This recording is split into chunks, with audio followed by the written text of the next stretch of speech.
All right, guys. Hold on 1 second. We're going to give people some time to filter in here. And I do apologize, guys. This is the first time I ever live stream in my entire life. So give me 1 second here. Let me get situated. I do.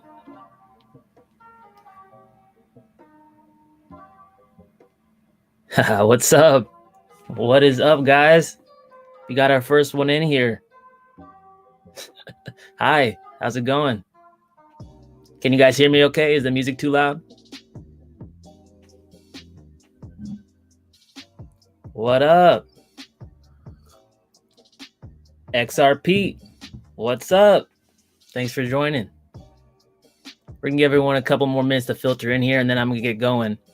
And you know, guys, I just want to keep it really low key. All my videos are pretty high energy. So on Sundays, I like to chillax. I like to take a sip of coffee. I like to hang out with the homies, read some crypto news, find out what's going on.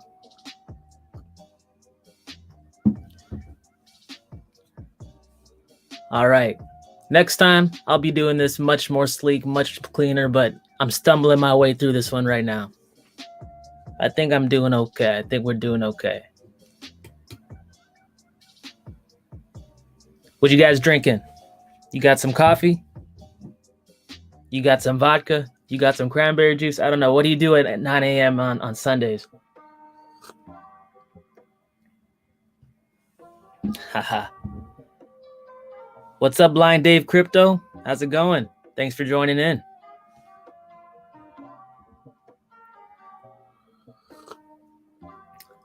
Plot twist. I put a little vodka in this. No, I'm just kidding. Maybe.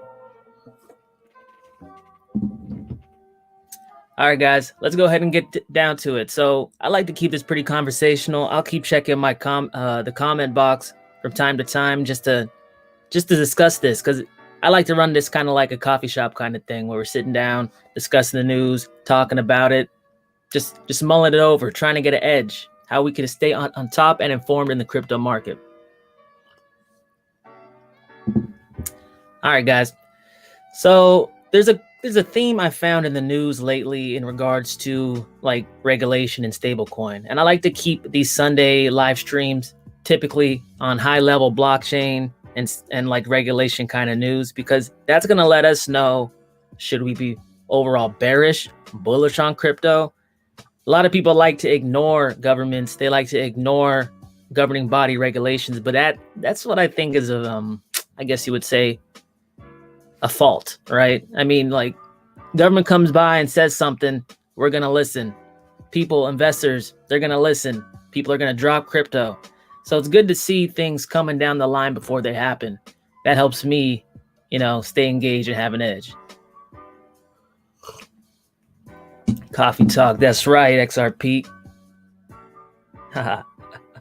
Kirkland from Costco. That's what's up. Listen up. That's cool. That's cool. All right. So let's get to it. First article, we have Libra rebrands to Diem in anticipation of 2021 launch. That was dated December 1st. The Libra Association, put together by Facebook last year, is rebranding the further efforts to distance itself from the original Facebook-led vision rolled out last year.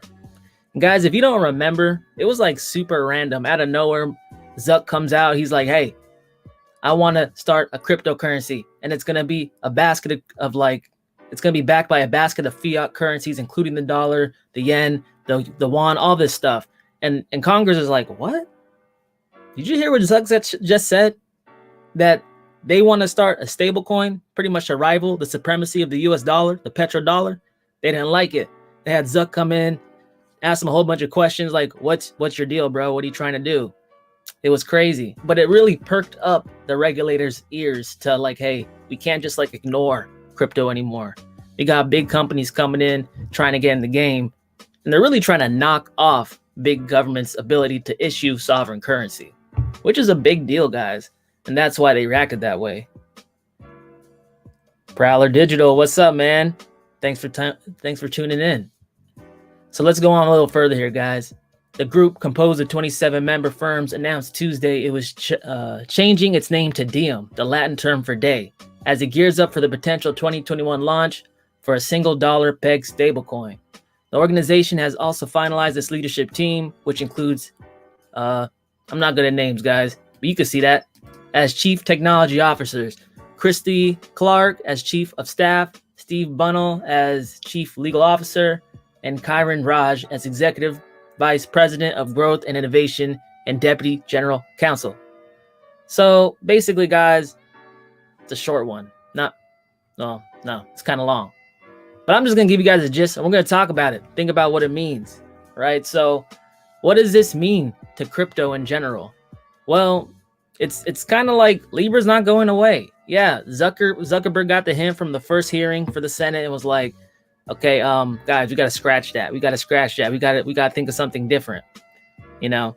And I think the main problem governments had with Libra starting off was that it wanted to kind of be like a accumulation of world reserve currencies, like the dollar, the yen, whatever. It was like a bunch of fiat dollars basketed together to make, like, I guess, the ultimate hedged fiat stablecoin, if there's a thing, you know. And the thing I think they took to heart was like, okay, I think this is too far reaching. I think we're like trying to like pull off way too much. We're trying to bite off way too much at one time. So I think this is like the just the US version, right? It's pretty much stable and pegged to the US version of a global stablecoin. I don't know. It's weird. But this rebranding goes to show us that this is still in Facebook's head. They want to be the owner of it all. They want to be the Facebook platform. They want to be social media. They want to be a big tech dog. They want to own money. And it's kind of crazy when you think about these not fintech, but these technology companies. And they're just trying to body everyone, guys. They're rolling up saying, hey, banks, screw you. Get out of here. Bang. We're going to issue our own currency. Because let's be real, guys. The first tech company that issues like internet stablecoin is going to like kill it. They're going to kill it. Because have you ever tried to move money out of your bank? Ask you all these questions. Why are you taking out $5,000? It's like, dang, man, this is my money. Didn't I put it in here? Internet doesn't do that to you. And people will always go to the path of least resistance. Always remember that, guys. If you can just get a wallet, send money anywhere to anyone, cheaper, faster, they're going to do it. So this is a lot why the governments are putting a plug on these things coming to fruition and being like deemed usable. Zuck sucks. That's right, listen up. Zuck sucks. Zuck looks like an alien. I'll probably get like a strike or something on my channel for saying that. Coffee and Irish cream. Oh yeah, I read this comment, but yeah, I like that. That's always good. Cheers. So what do you guys think? What do you guys think about this article? What do you think it means? Did I leave anything out?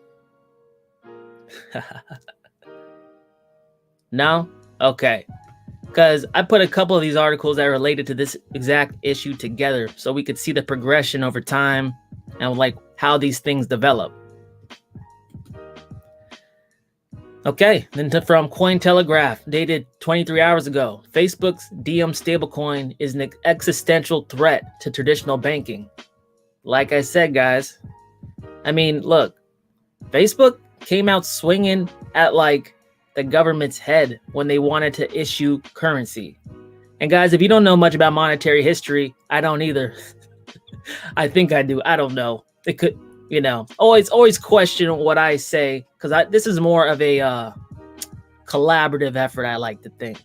But as far as I think I know, monetary history started with kings issuing currency. The reason kings issued currency was because pretty much back in the medieval times and like dark ages, money was like super deflationary because we're based on a gold standard, right?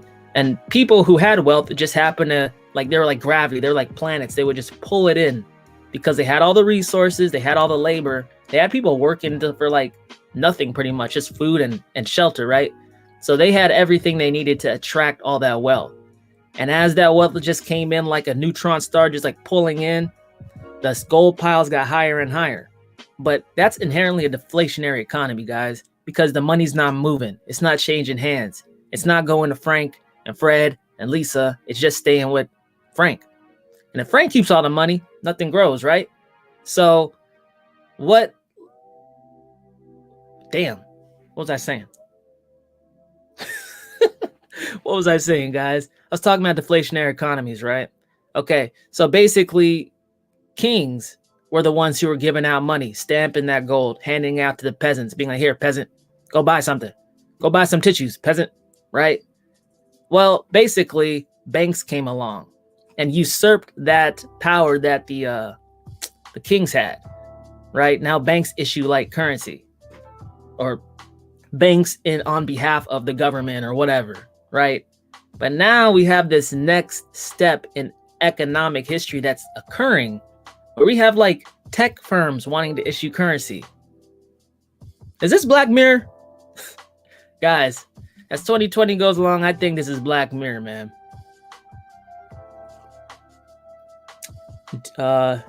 David Giannis, do I think Reserve can beat Libra? Yeah, so basically, guys, I think it can in different parts of the world, right? Because Libra, instead of like trying to target the entire globe's stablecoin business, they've scaled back to being called Diem now, and they're just targeting the US dollar. The way I see this whole bull run playing out, not financial advice, but I see interoperability. There's like way too much crypto projects now, guys, with too many people investing like their entire lives, a lot of their money. Like, these things aren't just going to go away. They're going to be implemented, and I think it's going to be over different geography across the world, right? I know Reserve, and I actually have an article on that later on, which would be a good segue. But I know that Reserve is being used a lot in Venezuela, which is like going through hyperinflation right now, okay? In fact, it's like a pizza place that's accepting, well, pretty much all crypto now. But as you see things get worse and worse in the world, people are just going to like use whatever is being used in their area, right? We all use the dollar because we all use the dollar. But if everyone like said, oh, the dollar sucks, let's go use buttons tomorrow, we'd use buttons. There's been times in human history where we've used seashells and salt. You guys know that? They used to pay people in salt for like soldiers in the Roman army. That's crazy, right? But it just goes to show you how, like, yeah, I think anything's possible. And I think Reserve is going to be an awesome asset because its integration with PayPal and its close ties to PayPal. And PayPal just, came out and said, hey, we're going to let our customers buy and sell cryptocurrency. You guys see how it's really stemming from all these tech companies, though, guys. Just think of it. Libra is the stablecoin effort from Facebook. Reserve is the stablecoin effort from PayPal, so on and so forth. And that's why I say, guys, they're really removing the power and the ability of the king to issue sovereign currency, the government, the bank, and trying to transfer it to a privately owned tech behemoth. That's wild. Hopefully I answered that question. Lots of propaganda out there. We need to force feed the narrative. Stock market news is way manipulated by the banks.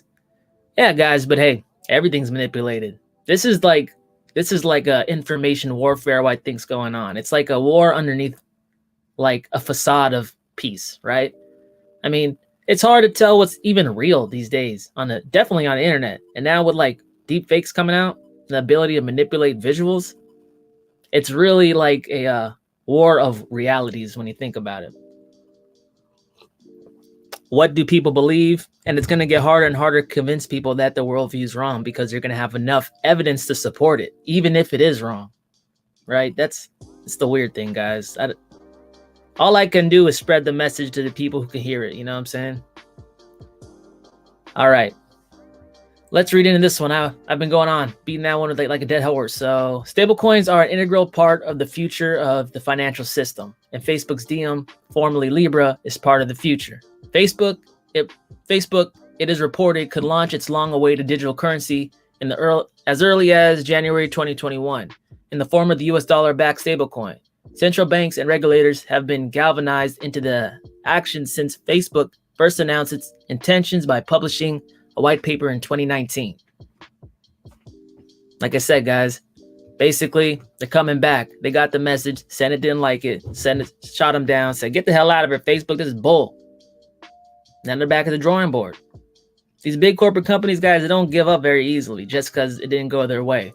They'll move things, change things, blur some things, and then all of a sudden, it's all good.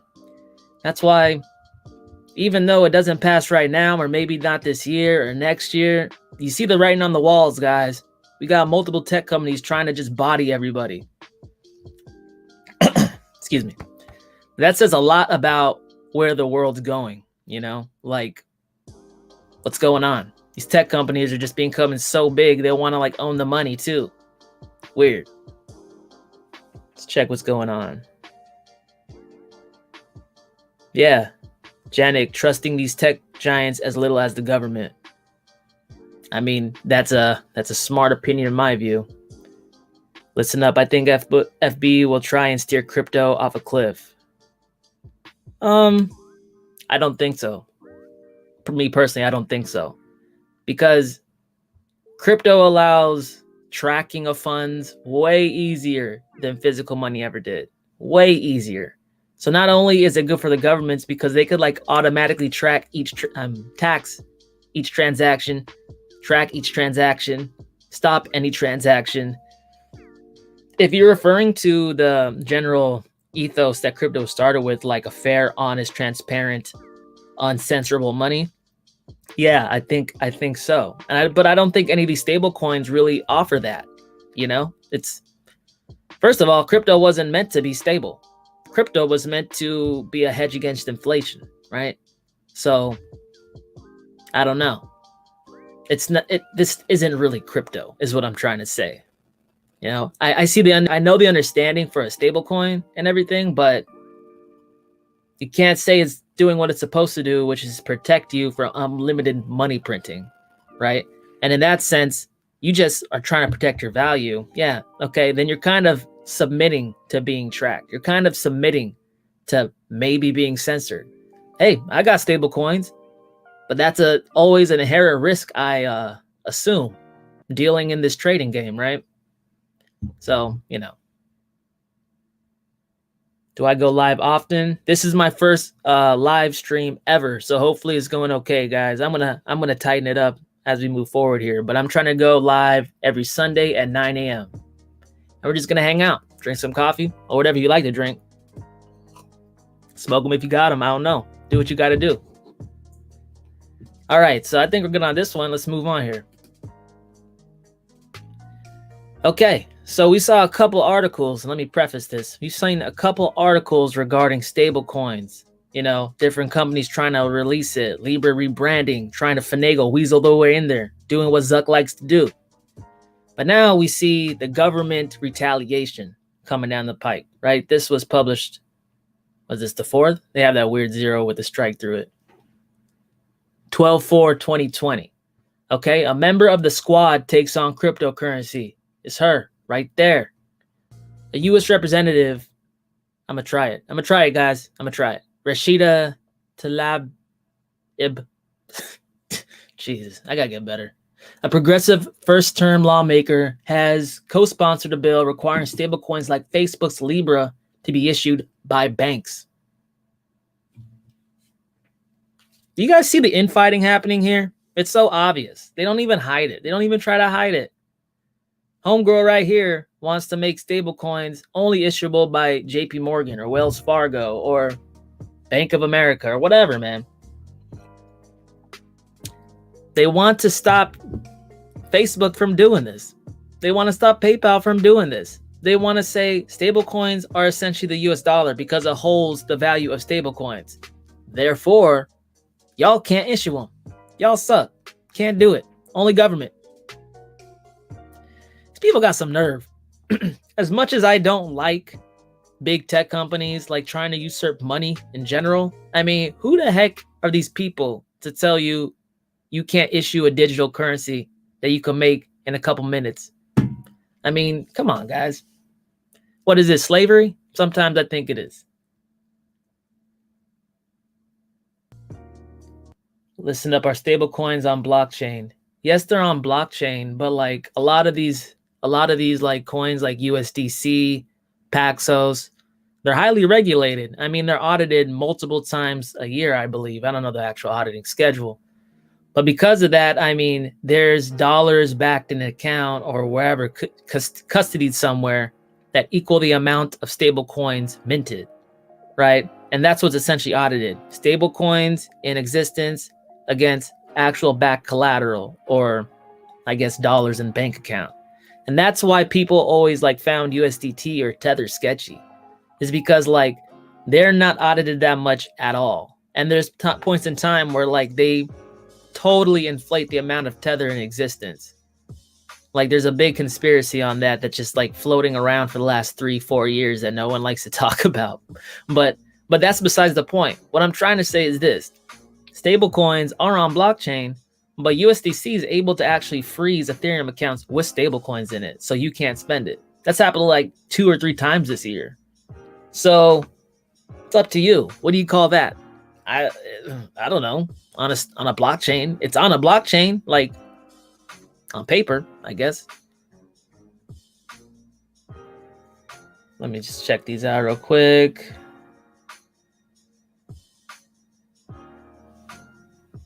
What do you think about Haven XUSD?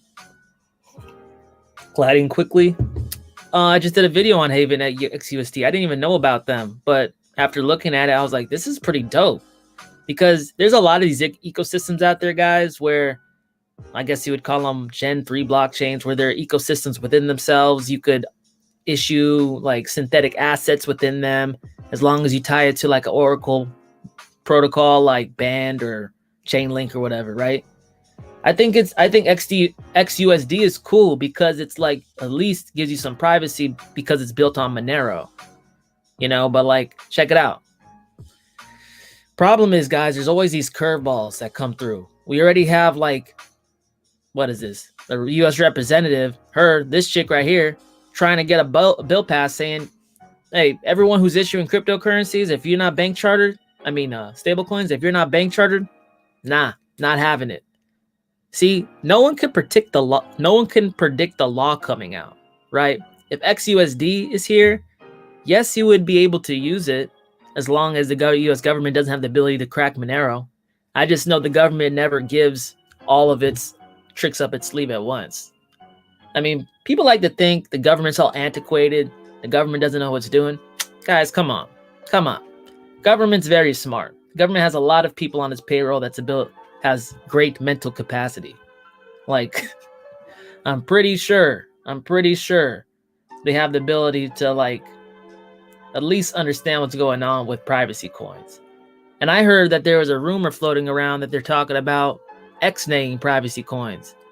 But like I said, I mean, I don't think they have that kind of visibility where they can just track anyone who has it and know who has it. I think they'll know that there's transactions occurring out there. And I hope when quantum computing comes along, quantum computing comes along, hopefully they're not able to break the blockchain and just read everything that's ever occurred and who did what. That's my concern with privacy coins. But at the current time, and none of those, that's not a problem right now either. Hopefully, XUSD gets left alone and actually is safe, even if there's technological advances, because hey, it's the best one I'm seeing so far if it can hold its peg to the USD. Haha, what's up, guys? Thanks for joining. We got 12 people on here. That's dope. Thanks. Cheers to the homies that can't be with us also. Dang, I keep not reading this article though. Let me get to it. All right. Let's go. Facebook officials were halted in front of Congress to defend their plans for cryptocurrency called Libra. They arrived with a pitch about financial inclusion. With Libra, people anywhere in the world have access to common payment networks, they said, whether or not they had access to a bank. All it would take was a phone and a Facebook account. See, and also, guys, this is also about financial inclusion, too. People all around the world don't even have bank accounts. I couldn't even imagine not paying my bills online. I freak out when I have to send something in the mail. Can you imagine people like not ever having internet? How much more complicated their lives is? So, all selfishness aside, there are people who will benefit even from a Libra coin.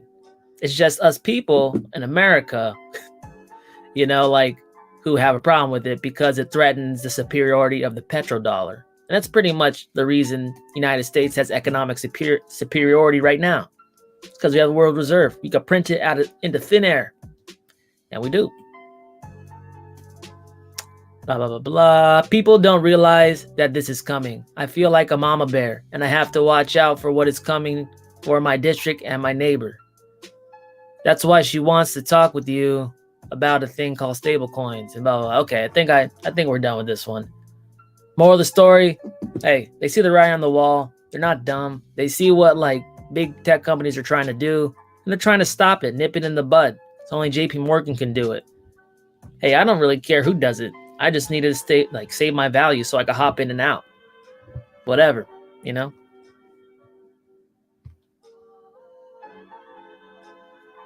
Let's see. Is my cold brew allowed here? Dog, always. Drink them if you got them. All right, listen up. The government will have a role. It is necessary, but they need expertise. I want to see a commission with outside experts or they will mess it up like we see now.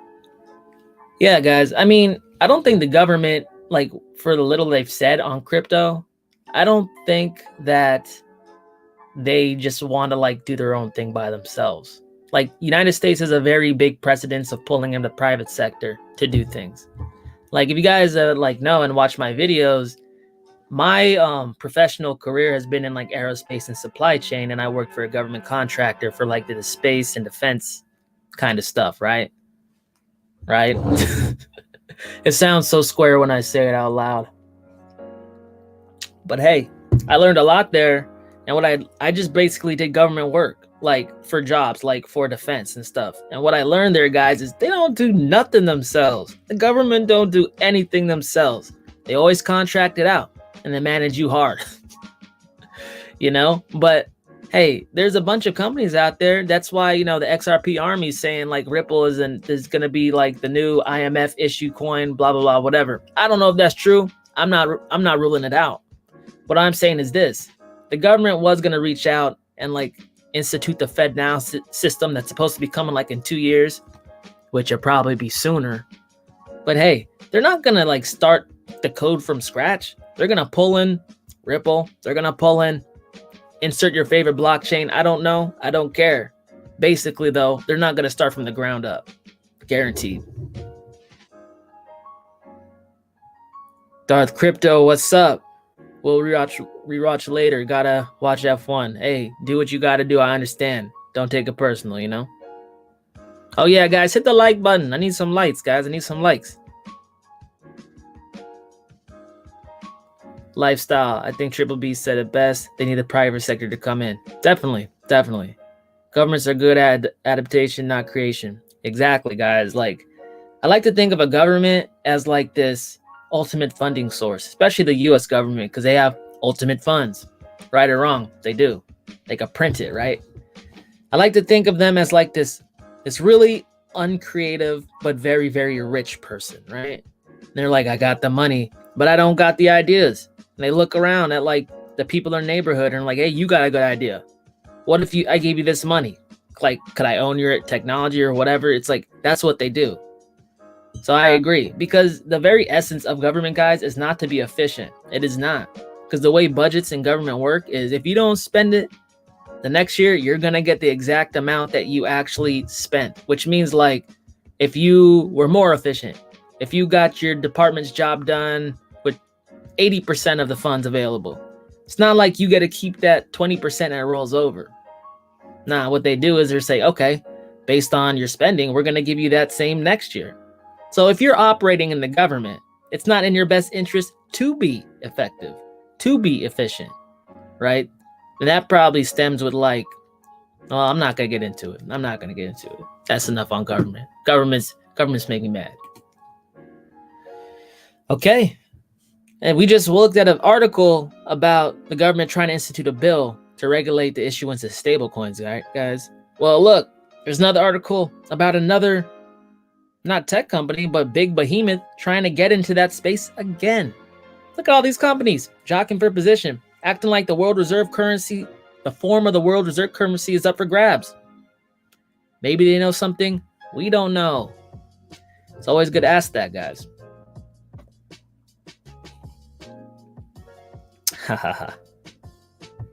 Welcome, guys. Welcome. First live stream. Historic moment. Historic. How's that coffee tasting, guys? How's that vodka? I mean, coffee. SXP. Yeah, guys. I mean, look, Benny. I like SXP, right? But I always say in my videos and try to, like, I know everyone buys that coin for price appreciation, but I buy that for utility, man. Like, a coin that lets me get 4%, 3%, 8%, whatever it is, whatever card you got, on every transaction I make. Guys, that's like basically turning your spending into a Bitcoin mining rig.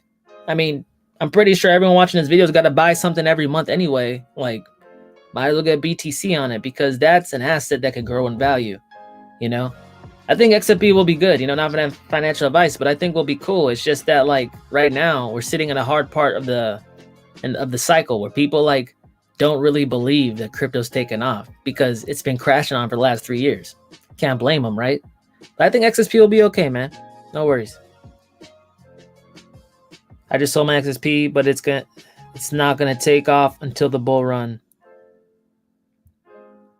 See, exactly. I agree. Like, everyone knows altcoins don't take off until Bitcoin's like confirmed doing it. Right now we haven't passed 20,000 bucks and people are still like scared it's gonna fall down to zero, right? If you're in crypto, you know that's not probable. It's possible, not probable. So that's the reason I picked XSP up, man. It's because I can get more for less. I wanted more so I can lock it up for 6 months, 5 months, whatever. And then I sell it for a profit. Then I get essentially a card paying me Bitcoin back for every single transaction for my entire life for free. Or even I made money on it. Hey, there's a time and a place, you know? What are you thinking about XDC? That's a bag I just kind of have. Not sure why. Have I covered XTC?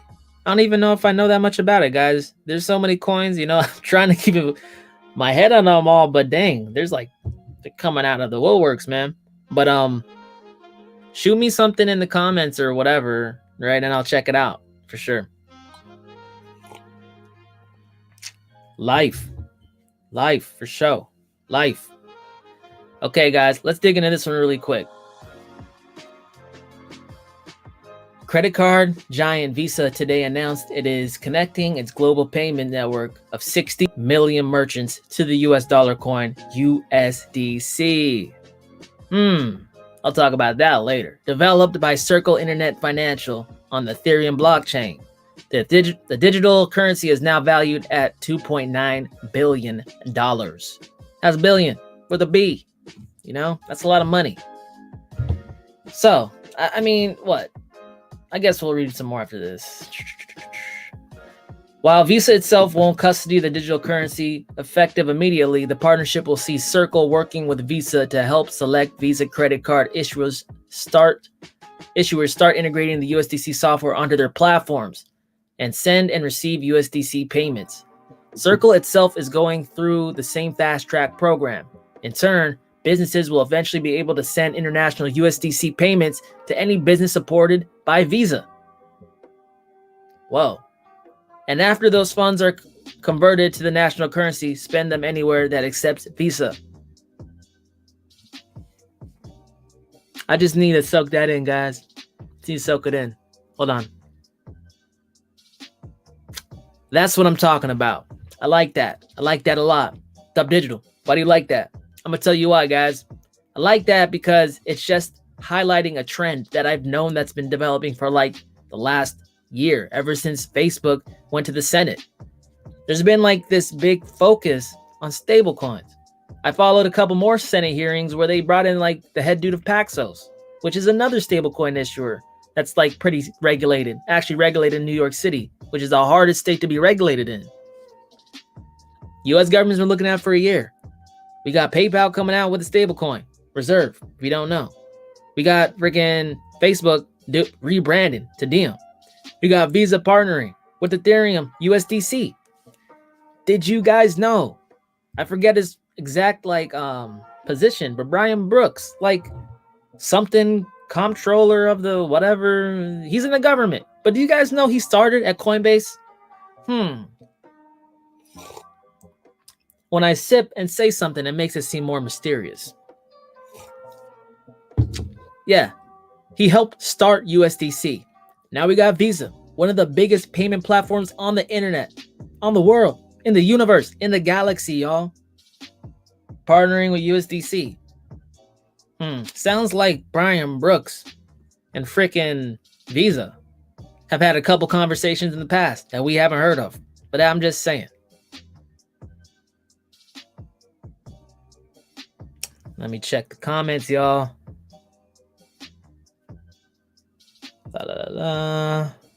Okay, I'm gonna get to Oasis later. Lifestyle. Give me a second. Let me get through this one. Credit card giant Visa today announced it.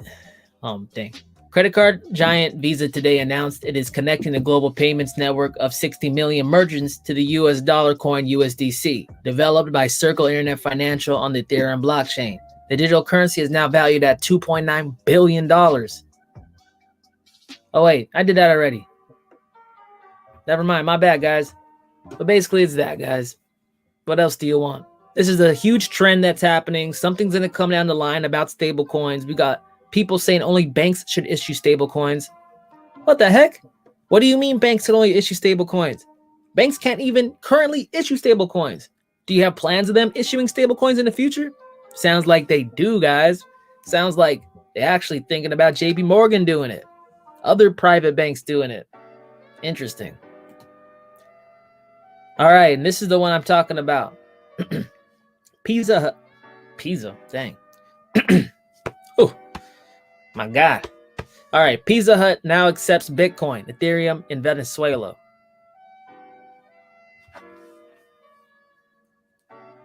See, guys, for 3-4 years, it's just been me reading this stuff. And I'm trying to put it together by myself, and it's so easy. So easy. But no one believes me. It's crazy. But you guys do. Welcome. We got 17 people in the chat right now. Let me go through it. Dang, I got so many comments now I'm losing track. Dang, guys. This is a success. I like it. How am I doing for my first live stream? Trying to keep it, fresh, keep it funky.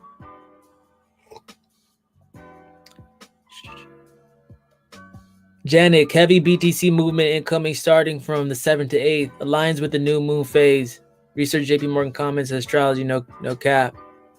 For sure. Hey, a lot of people in trading and investing actually follow astrology pretty heavily. That's something a lot of people who don't do investing and trading don't know. It's crazy. It's not crazy. What I'm trying to say is all of this, it's kind of more ethereal than you like to believe. Remember, Stellar and Algo are issuing USDC. Lifestyle, what do you mean by that? Leave me a link. Leave me a link. Because I know Stellar and Algo, I think that has something to do with XRP, right? Like the XRP network, Interledger Protocol, I believe. But leave me a link, man. Michael reports. Herpes. Yo, bro, what's up? Kamala Harris. I'm not gonna say that name too much. I might get shadow banned. Good for blockchain and crypto. But I know where you're going with that, actually. Let's talk about that. Yeah, guys. So what Listen Up's trying to say, God dang, guys, I'm dying over here. Whew. Okay. What he's trying to say is this. Depending on who wins the presidential election, I don't even know why it's not definitive right now. Why don't we know who's president? For sure. Why does not everyone agree on this? Really weird. But depending on who comes in, they may or may not be more, how should I say it, open to fiscal spending, monetary printing, all that stuff. I mean, honestly, the debt, the way it's structured, has to grow. It has to grow. or else everything collapses, deflation happens, everyone loses all their money, they starve, we die. Like, it's that serious, guys. That's why the government keeps printing. Because this is a day. Oh my gosh, guys, I'm gonna die. This is a debt-based, like, monetary system, guys. We started with negative money because in order to issue the US dollar, it's credit. It's not an asset. It's a liability to the central bank. So how can you have a positive, like, how can you eliminate debt in the system? That means there's no money. If there's no money, we have no ability to spend money, to buy things, to get food. That's why crypto exists, because it's an asset-backed monetary system. Much different, guys. But basically, he's saying if like Kamala Harris is like in there with Joe Biden, they're going to be issuing a lot of like stimulus, right? And the best way to issue stimulus is on the blockchain, okay? You obviously seen when they try to get those last stimulus checks out for like $1,200, that's supposed to last you, what, 8 months? How much of that stimulus check do you guys got left? I know I don't got much left. But anyway, it got sent to a bunch of dead people, y'all. Like, there's people out here dying, people losing their businesses, and it got sent to a bunch of dead people. Let me make that more dramatic. Come on. Obviously, they're going to use blockchain. Rob, what's up, man? What's up? Let's see here. All right, guys, welcome in. Welcome. I haven't said hi to you. Sorry, I'm trying to keep track, but like, I'm not doing too good. Don Hefe, what's up? What's happening?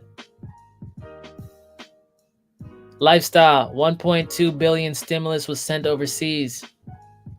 Hey, guys, that's why they want cryptocurrencies that they can track you with, but there can be like a wall when you try to look over at their side, you know?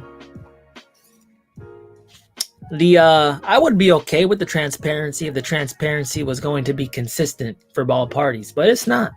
So screw that. But you know what, guys? I ramble on long enough. Let's talk about Pizza Hut. Pizza Hut now accepts Bitcoin, Ethereum in Venezuela. Thanks to a partnership with Crypto Buyer, Pizza Hut's customers in Venezuela can now pay for their food using Bitcoin, Ethereum, and other cryptocurrencies. Dang, guys. What's up with crypto and pizza? What is up with Bitcoin and pizza? Like, that's the thing that like everyone talks about now, right? The 10,000 like Bitcoin worth pizza from Papa John's. Shout out to Papa John's. They make good pizza, man. I like how it's a square and stuff. Real cool. You know, round pizza's played out. I think they need to get more shapes, man. It's been like a couple hundred years. In brief, Pizza Hut restaurants in Venezuela now support cryptocurrency payments. This is a result of a partnership between Pizza Hut and crypto payment processor Crypto Buyer. The firm's point-of-sale solution supports Bitcoin, Binance Coin. What? Binance Coin? That's out of nowhere. Dash, DAI, Ethereum, Litecoin, Tether, and XPT. XPT? The hell is that? You guys know what XPT is?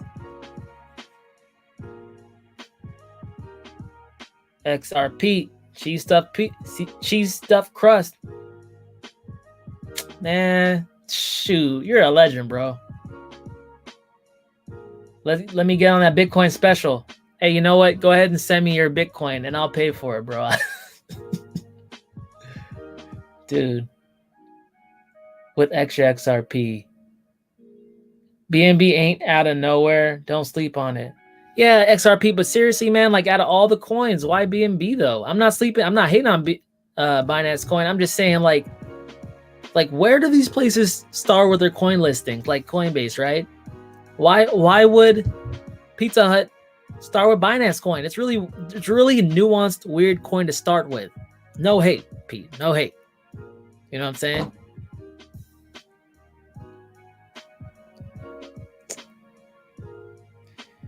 Pizza for crypto is advertising for crypto. That's how I see it. You're right. All this is advertising for crypto, But whenever a business accepts crypto, they're basically saying like, yeah, we're open to like accepting any forms of payment, right? That could be for various reasons. It could be because they're financially hurting. Well, in Venezuela, I would say that's the reason. It's gotten down to the point where they can't be picky with the funds they receive.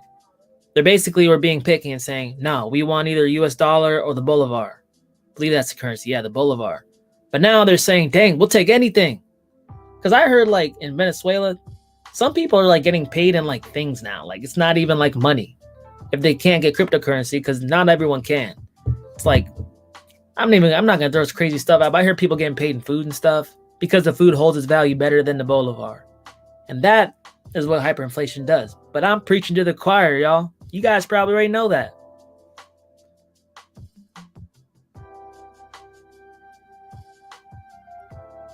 Binance slow burn. Yeah, CZ's doing his thing, man. CZ's got a plan. I gotta say that. I gotta give the guy props for like incentivizing people to come over to Binance Smart Chain. Really cool. Yeah, remember that dude that spent 10,000 BTC on a pizza in 2010? Yeah, man. I read something about like they interviewed him later on, like recently, like this year, and he was like, I don't feel bad. Like he's part of crypto, like folklore now. Like he is like forever famous, forever. He's always relevant. He'll always have a job speaking somewhere at a crypto event. Always. Let's see. They just want sound money. Lifestyle, you're right. See, that's what it comes down to, guys. At the end of the day, regulations aside, whatever the government says aside, a business wants to survive just like a person does, just like a corporation does. We're all just trying to make it, y'all. At this point, they'll take whatever they can get. Oh yeah. XRP, they did give that dude free pizza for life. I mean, that's the least they can do, because I'm pretty sure Papa John's still riding that Bitcoin train just for his one pizza. Like, think about it. Papa John's, a big corporation, got 10,000 Bitcoin just for selling one pizza. How much does that cost them? They sell their pizzas for like $13 for a large, or I don't even know, to be honest. I'm just guessing. Essentially, like what? And profit margins probably like 200%. So maybe $5, $4, $3 to make something, and you get 10,000 Bitcoin. Come on over, guys. If you're willing to pay that money, I'll make a pizza for you, no problem. I'd cry too, but let's keep it positive, guys. It's Sunday. We drinking coffee out here. All right. Not much to be said on this one. Let's move on to the next one. All right, before I start this, guys, what's up? How you guys feeling? The smartest man in history is 50 Cent. Remember, he had money troubles and he said he had no money. Yeah, 50 Cent's not bad. He's pretty smart. He owns businesses and stuff. Okay. You guys feeling okay? You're doing good? You need a refill? I'm running low, guys. I'm running low. Should I put more vodka in? Just kidding, guys. Just kidding. Let's get to it. Law decoded. New threats to self-custody take shape in the U.S. November 27th to December 4th. Dang. Well, guys, I talked about this a little bit on my Twitter. If you guys don't follow me, make sure to follow me on Twitter, guys. DubDigital. 2 U's. That's how it is, man. They took my name. What can I say? But look, I'm just going to dive in this one off freestyle. Let's freestyle it. Okay? Came out, there's a rumor saying the U.S. Treasury wants to register all ledgers and Trezors and keep keys and pretty much all self-custody wallets, all your software wallets. They want to have it all. But can I just say this, guys, and don't get mad at me, but we didn't see this coming. I feel like this was coming for a long time. I keep telling you, governments aren't dumb. They go for the choke points where they can control you. If there's a technology they can't control, they'll just control the ins and out points, right?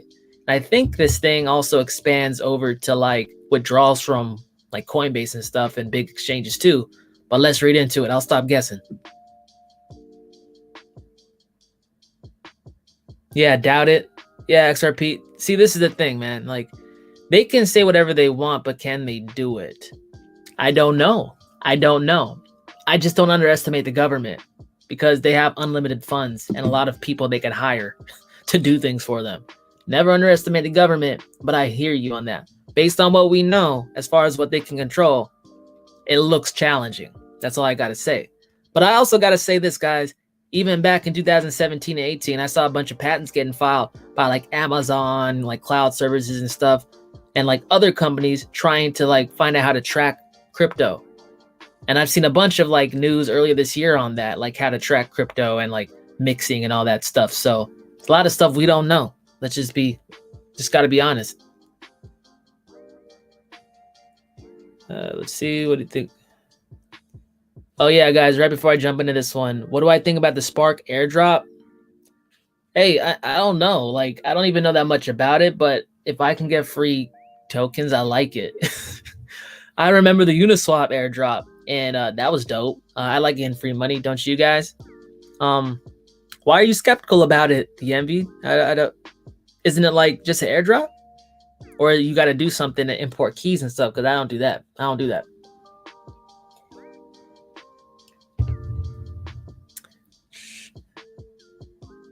No, it's whatever. Okay, guys, let's jump into this one.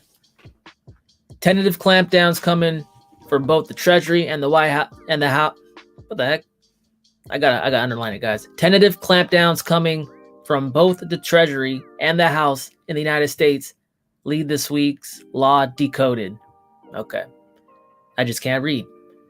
For several weeks, rumors have circulated in the United States that the Treasury Department under Steve Mnuchin is planning some sort of rulemaking to ban or severely restrict self-hosted cryptocurrency wallets. Son of a gun. I hate it when they try to ban my wallet. The Treasury hasn't made any public statements to support these rumors. They are persistent and pervasive enough to be worth paying attention to. In the broader cycle of the financial news, Secretary Mnuchin is currently under a lot more scrutiny for his plans to return nearly $500 billion of unspent funds from the March CARES Act to the general fund by the end of the year, which the administration of Joe Biden would need congressional approval to access. He's also on his way out the door, so he's really just setting up his tabs at this point. Blah, blah. Okay, we're on stablecoins. I want to get to the good stuff. They talk about DM right here, guys. Did I answer my question? I don't even know. Let's see. Potential Treasury rulemaking is not the only threat to crypto on the horizon this week. Hold on, where'd my music go, guys? What's it doing? All right, let's jump back. Where's my thing? Potential Treasury rulemaking is not the only threat to crypto on the horizon this week, but it is an interesting question. Without statutory defense for self-custody and unhosted wallets from Congress, there's really nothing to stop a Treasury order from holding legal weight, at least for some time. I, for one, have no faith in the Treasury's technological wherewithal to actually enforce any blockade on unhosted wallets. However, if the department has legal right to sue Coinbase or Kraken or Gemini for transactions with unhosted wallets, there is no question that such a move will cause the whole market to frost over. Rip, guys. Rip to the market potentially frosting over. What do you guys think? Hit me. Let me know what your thoughts on this article. It's BS, man.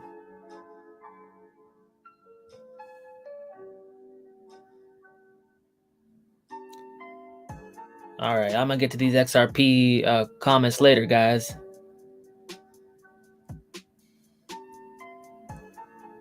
Yo, Eduardo Lima, what's up, man? Welcome to the stream. Thanks for stopping by. The first stream in DubDigital history. It's momentous. You guys could say you were here first. My day ones.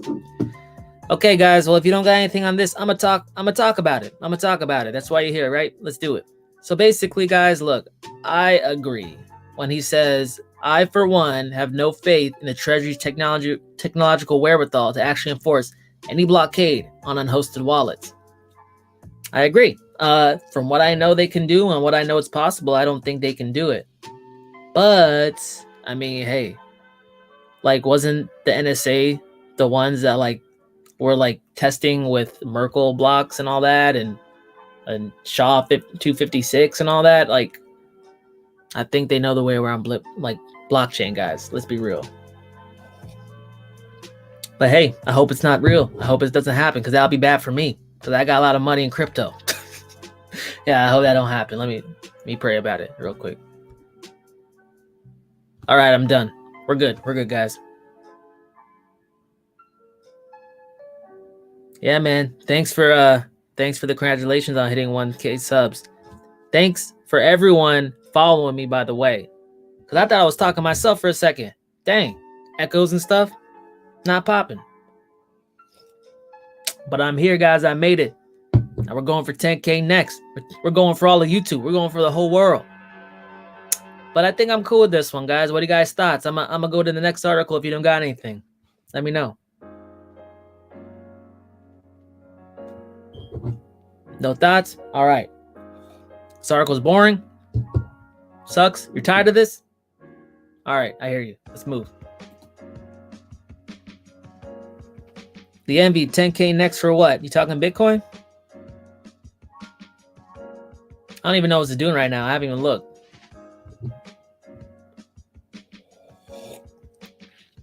All right. OCC leader Brian Brooks. He's the OCC leader. I didn't know his name. Well, I didn't know his position before. Hold on 1 second. I'm tripping today. My chest, guys, my chest. All right. OCC leader Brian Brooks. Nobody's going to ban Bitcoin. Calm down, guys. No one's going to ban Bitcoin. Well, you know, he has a pretty high position in the government. I think he holds some weight. Used to work at Coinbase. Think he holds some weight. He is actually instrumental in the creation of USDC. That's going to be working with Visa. I think he'll hold some weight. Let's hear what he has to say.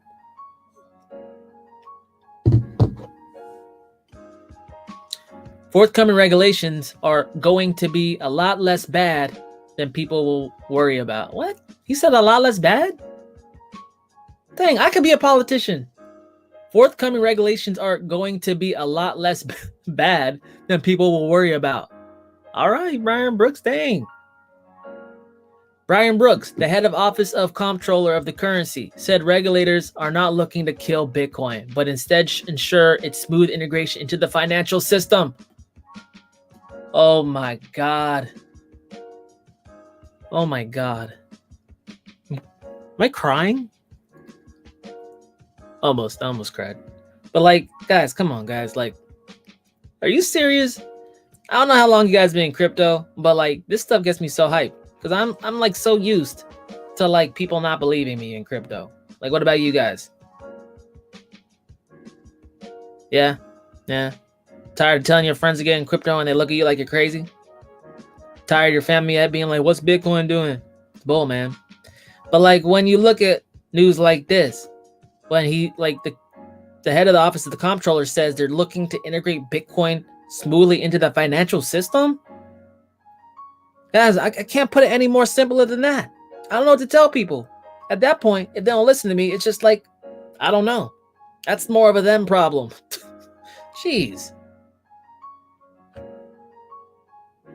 Charles, thanks for all your videos on WAN Chain Guy. Here in France, we love your WAN style. Hey, thanks, Charles. I love my watchers in France. Love it.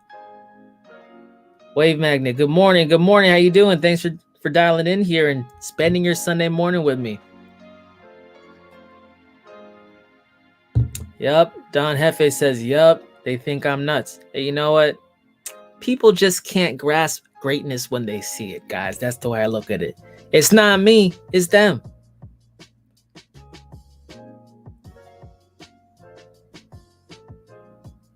Wave Magnet, OXT news? I don't, man. I don't. I'm gonna do an update for you guys probably next week though. Like, let's see what happens. But I haven't seen anything new on the OXT front.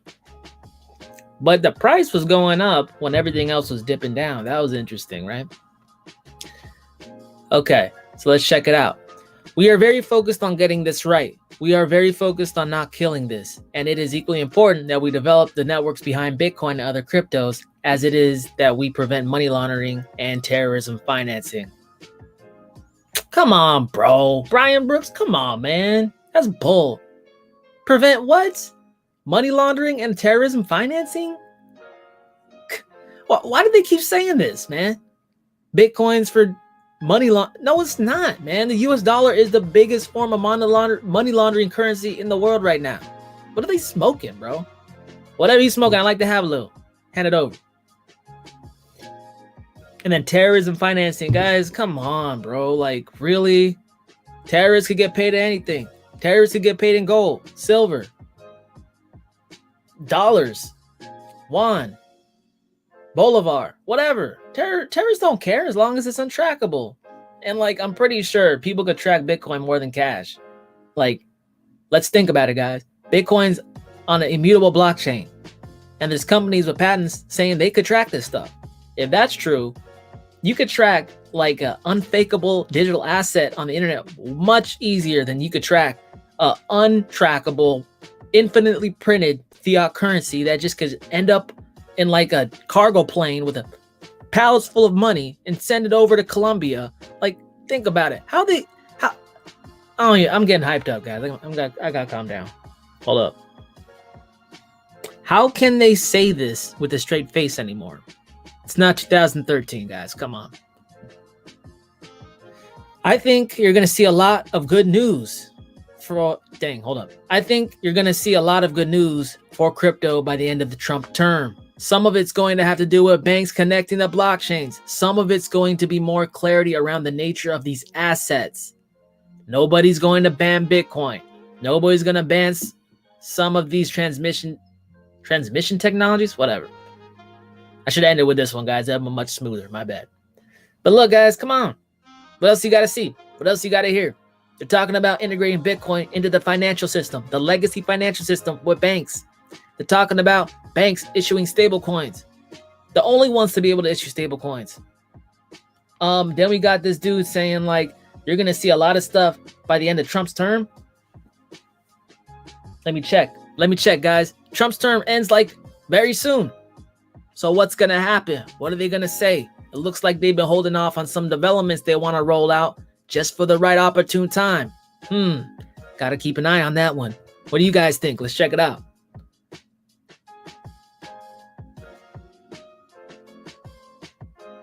Little money follows big money. Listen up. That's right. You know how money moves. Ha ha ha. Jep and Ron, what's up? Thanks for signing in. What are you guys drinking? Doing that Folgers thing? Starbucks? What's up? Brian.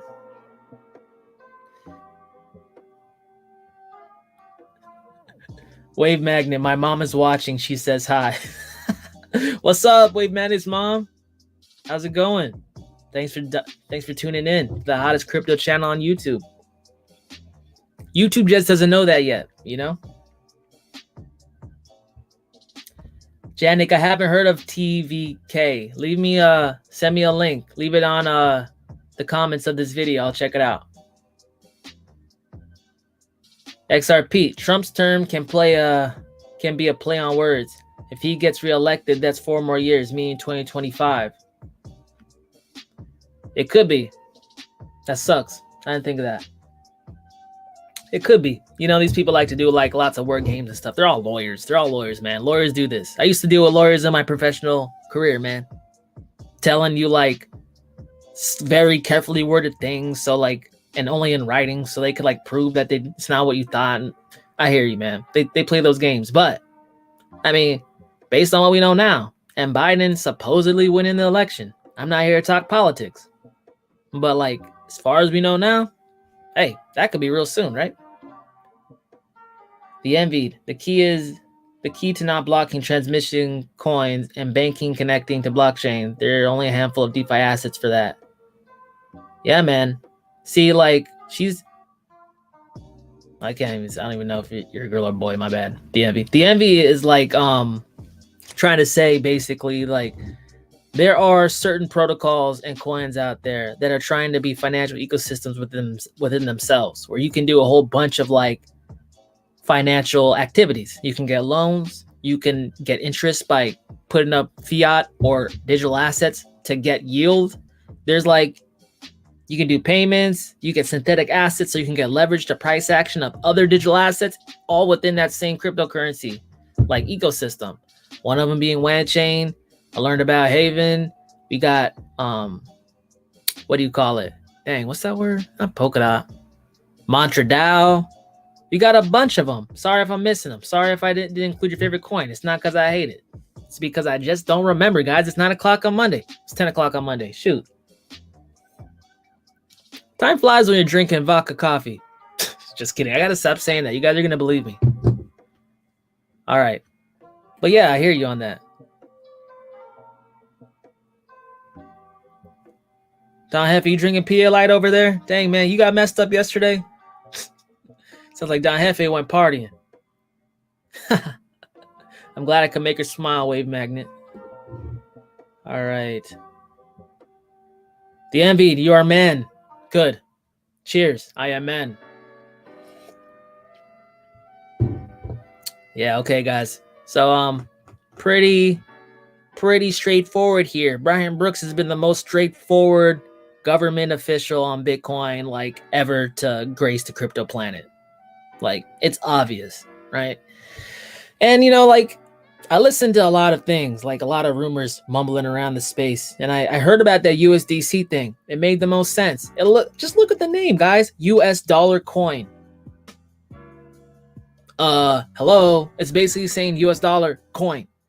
Like just putting coin at the end of US dollar. And we have the officer of the comptroller, like, help start that effort. And Brian Brooks, I don't have the article here, but Brian Brooks was also talking about Ethereum. Like, he was praising it, saying like he was very impressed with like Ethereum's capabilities, blah, blah, blah, blah. Like, why is he talking about Ethereum? Now we got Visa partnering with USDC, which is Ethereum stablecoin. Sounds like Office of the Comptroller, the US government, at some point in time, whether that be now or in 5 years or 4 years, they're going to say something about Ethereum. They're already saying they're trying to integrate Bitcoin into the financial system. What else are they going to say? And this has a lot to do with this interoperable like world that I see in my head when I close my eyes. I see it right here, guys. You see it with me? I see a bunch of blockchains all over the world that countries have decided to adopt. DubDigital. Why do you think that? I'm going to tell you why I think that, guys. Because we got China over there not even hiding it. They said, yeah, we got digital like yuan coming, which is basically their stable coin, right? But they're also working with other blockchains from press releases that I've read. They're working with Neo, which we all know, if you've been in the last bull run, was the Chinese Ethereum. So that makes sense. Then they have like, was it Contentos, I believe. Then Quark Chain and Tezos, guys. They're straight up naming the cryptocurrencies that they want to use. And then we have other like Vietnam-based projects like Tomo Chain, guys. Someone said Tomo Chain was a scam or something. Like, I can't find anything on that. I just know that ever since I bought it, it went up 150%. So, yo, trust but verify. Send me a link on that. But Tomo Chain in Vietnam and Singapore is like one of those inclusive cryptocurrencies that exist. And what I think is going to happen, guys, they're talking to Neo.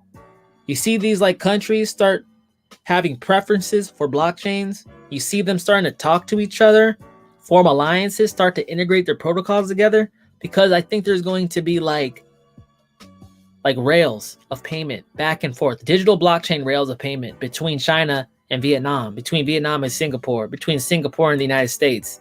And it's going to be ran over specific chains. Hey, that's all hearsay, but that's how I see it playing out, guys. It's supposed to be... Oh, guys, let me catch up on the comments real quick. Index is on S&P 500 and Dow Jones, right? Wave Magnet, I don't understand your question. Can you rephrase?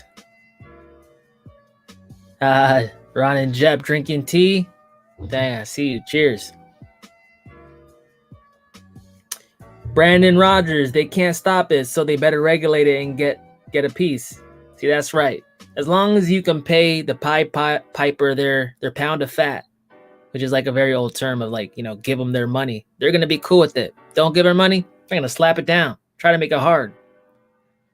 USDC is being used to usurp Venezuela.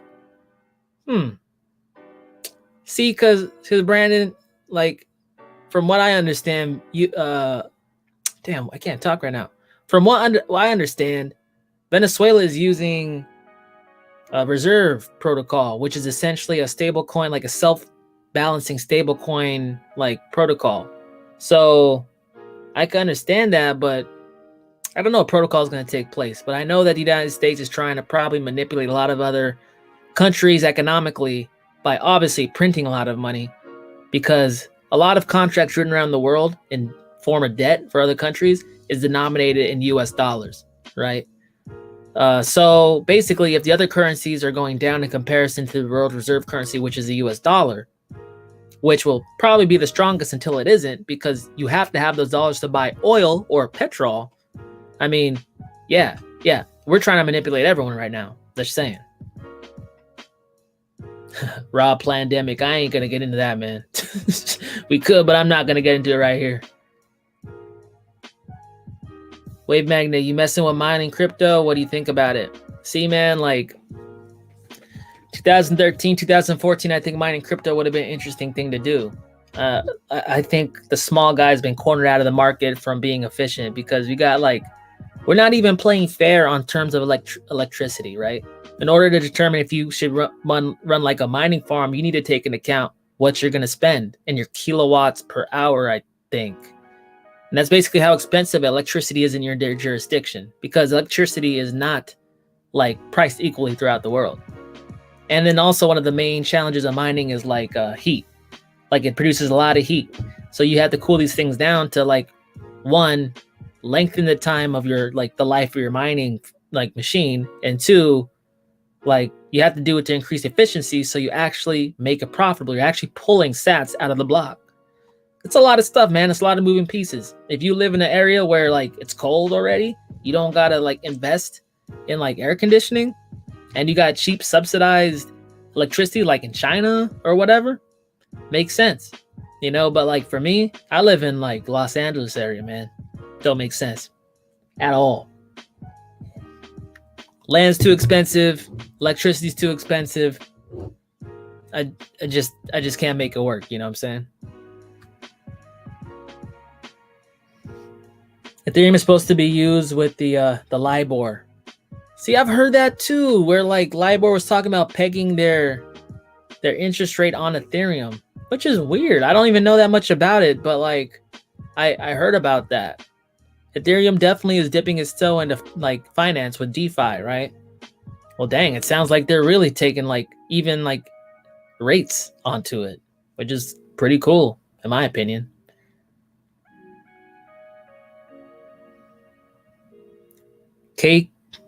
QKC? What is that? Guys, I try to know a lot of coins, guys, but like, dang, hit me with that link. Maybe I know it. I just don't know the ticker.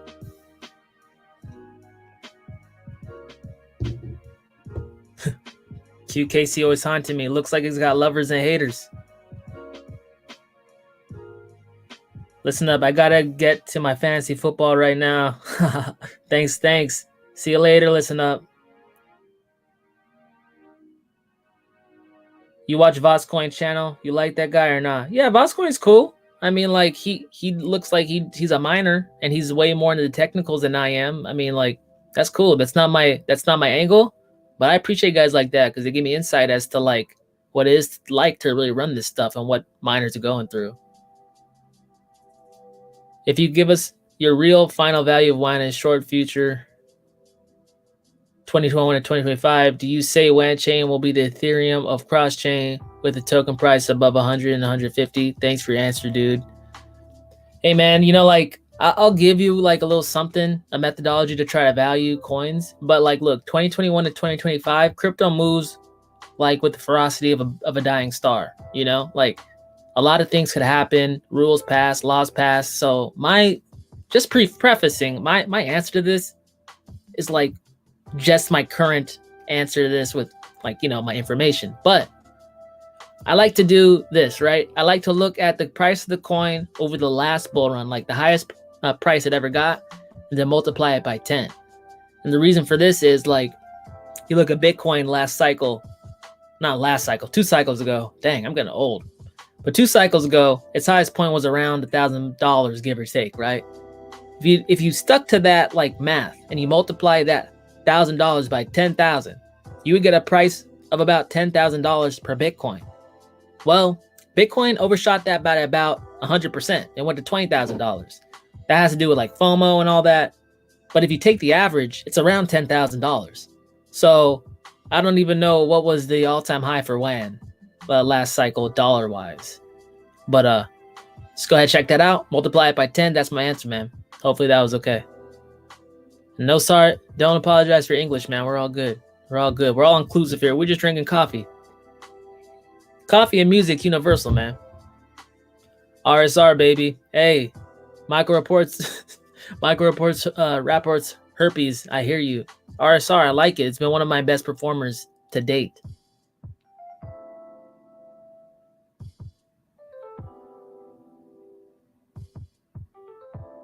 Huh. I don't know about the Brandon Rogers. I don't know about that. Stay up QC, looking at Alex Tiba. Also, you really suck at math. Luck Nest. Thanks. It's a struggle, guys. It's a struggle. My math game's a struggle. All right. Let's move on. Did I do this? Yeah. S&P Dow Jones Indices to launch cryptocurrency indexes in 2021. Bada bing. London, Reuters, S&P Dow Jones Indices, a division of financial data provider S&P Global Inc., said on Thursday that it will launch cryptocurrency indices for 2021, making it the latest major finance company to enter the nascent asset class. Okay, with digital assets such as cryptocurrencies becoming a rapidly emerging asset class, the time is right for independent, reliable, and user-friendly benchmarks, said Peter Rothman, Global Head of Innovation and Strategy at S&P Dow Jones Indices. Pretty simple, guys. What do you think? What do you think? This is a big deal. So basically, crypto is enough of demand by institutional investors and like pretty much the white-collar world where they want to know what's happening. They want to just have a quick glance and put it on their like screen tickers. I mean, we already got a Bitcoin and a Litecoin, but it looks like they're starting to chunk up the crypto ecosystem into, I guess, large cap, mid cap, small cap. Traditionally, how they rank and classify, you know, stocks and shares.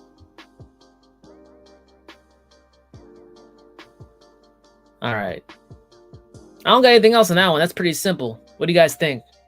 I'm going to hang out for a second, vibe out, read some comments.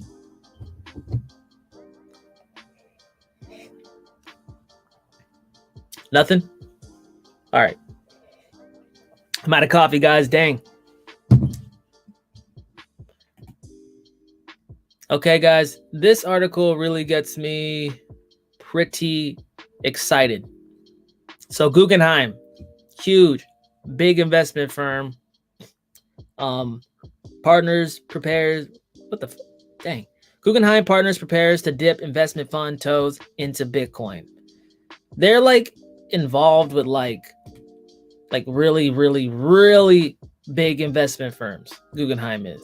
They're very, very prestigious. Okay, guys. And let's read a little bit onto how much they're looking to dip their toe in. Gonna give us some insight as what big money's thinking. The $275 billion company has filed an SEC amendment to allocate over $500 million from the Macro Opportunities Fund to Grayscale GBTC. So guys, Grayscale is like the biggest like company right now doing investments and buying digital assets, custodying digital assets for large net worth people and institutions. Okay. They offer approximately, what is it, like 7 or 10 cryptocurrencies, and just out of my head, it's like Horizon, Ethereum Classic, Ethereum, Bitcoin, XRP, Stellar. I don't even know. I think that's it. Or I don't know. I'm making stuff up, guys. I'm making stuff up. All right. We're going to read more into it. But just know that, like, it's going down. I still don't know how to say it. It's going down. People are getting into crypto, like, with a lot of money. An SEC filing on Friday indicates that the next Wall Street institution to take public positions in Bitcoin may also be among the largest yet. The $275 billion financial services from firm Guggenheim Partners. The Guggenheim filing allows the Macro Opportunities Fund to purchase GBTC, a publicly traded Bitcoin investment vehicle from Grayscale, at an indeterminate point in the future. The Guggenheim Macro Opportunities Fund may seek investment exposure to Bitcoin indirectly through investing up to 10% of its net asset value in Grayscale Bitcoin Trust, or GBTC. What else? Let's see that any other quotes. And there's a funny tweet here. John Rice, at John Rice Crypto. 2016, institutions are coming. 2017, they're coming. Pretty much all the way through 2020. And it says the institutions are here. And 2021, damn it, the institutions bought all the Bitcoin. It's going to happen like that, guys, because these guys have so much money in their, like, stockpiles. When, like, it's starting to leak. They're starting to leak their money in. And look, Bitcoin's already up at around all-time highs. And it hasn't even started. Guys, the herd hasn't even come yet. I hope you guys know that. They're still sitting out doing whatever the herd does. Like, playing around, looking at whatever they look at online, like cats. But, like, honestly, we're just seeing some smart money sneak in, and we're already benefiting a lot. Wait until this thing gets to a fever pitch. It's going to be insane, unlike anything we've ever seen before. Not financial advice. Gotta say it. Oh, Quark Chain. Is that KQC? Hey, China likes them, guys. Like, you guys can look more into it. I haven't covered it extensively, but China named Quark Chain by name. Let's see here.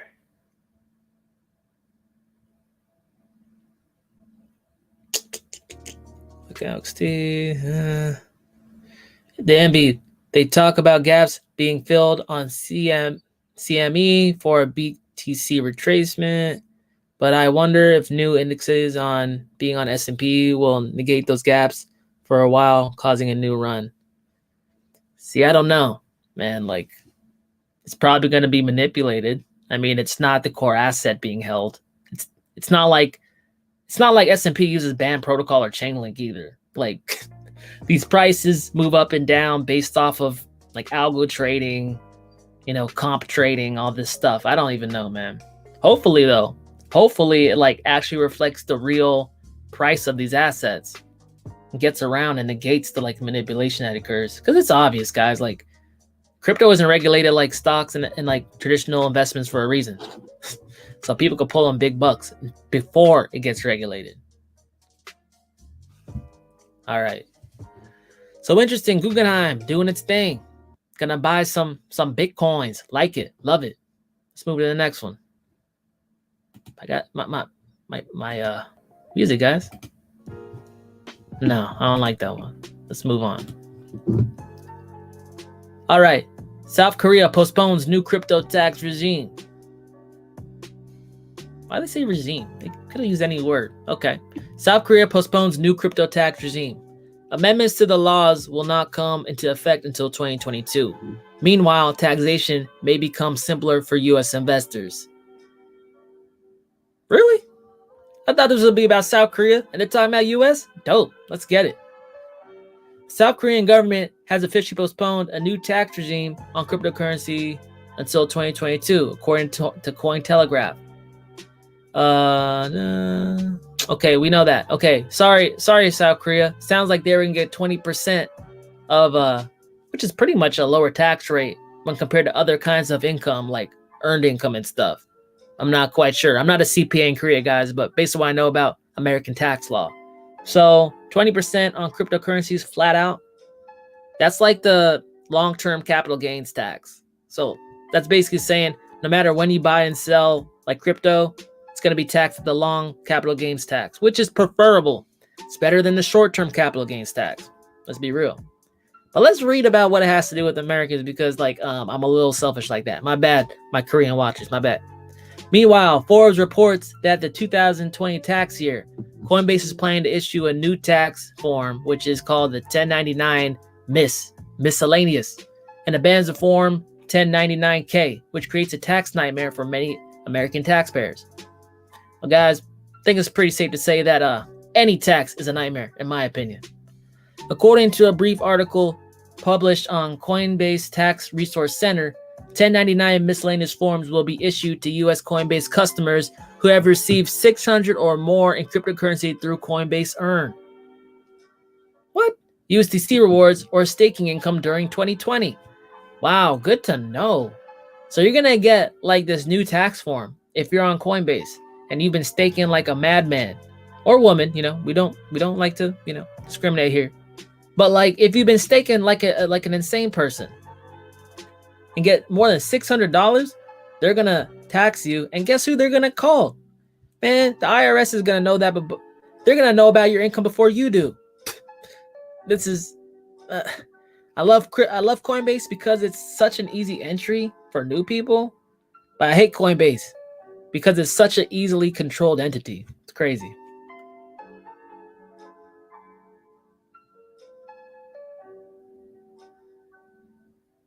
Lifestyle. So glad I took my staking elsewhere. Yeah. See, you gotta be careful with Coinbase, man. Like, I use it to get in and out, but that's about it. I like to use Coinbase Pro. That's why I've been so into decentralized ways to get between chains when I trade, like WAN chain. My bad, guys. Like Bancor. I love DEXs. The Decred DEX just came out where you can actually swap UTXO like coins. I think it's Monero, Decred, and Bitcoin. That's wild too. Guys, I like DEXs, and I definitely like DEXs that let me withdraw in stablecoin. You know? It's the only way, man. You can kind of save your digital autonomy now. Because crypto, if you guys don't remember or haven't been around very long, I've been in crypto since like 2013, and this is not supposed to happen. We made crypto, so this doesn't happen. But now this is happening. It's got me all pissed off.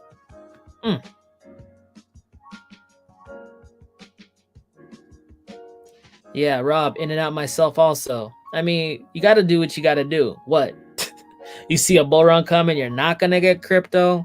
I mean, a lot of people don't have, and I got to recognize this, guys. A lot of people don't have the expertise to use some of these DEXs like I do, right? Like, I've been messing around with crypto for damn near a decade. So, like, I know how to integrate my wallet, deposit USDC, swap it out, Uniswap, all that stuff. Like, it's easy for me. But a lot of people, they don't know how to do that. They're scared to lose their funds. They might lose their funds. So they're really limited to Coinbase, and the government knows that. That's why they're attacking the in and out vectors. Kraken. Yeah, Kraken's cool, Kraken's huge. It's regulated. It's cool. Wave magnet. What do you mean get in and get out? I mean get in and get out when I'm saying like I have fiat, right? Or whatever, and I want to switch it like into another coin so I can get value on a different blockchain. Let's just say, for example, I'm using USDC and I want to switch it into, I don't know, what's on Coinbase? Say Band or something. Well, I mean, unless I could find a DEX or whatever that can like transition my USDC to Band, I gotta go centrally. And maybe, is that Ethereum? I don't even know. It might be Ethereum, but that's besides the point. If I want to get one coin into another coin, I gotta go centrally. So therefore, I go to like a Coinbase, I go to a Kraken, I go to whatever. And like they record me, they get my stuff, they see my transaction, but then I pull that like sucker off the exchange and put it in my cold storage. Because guys, I don't know how you store your coins, but like it should always be in cold storage if it's a lot of money.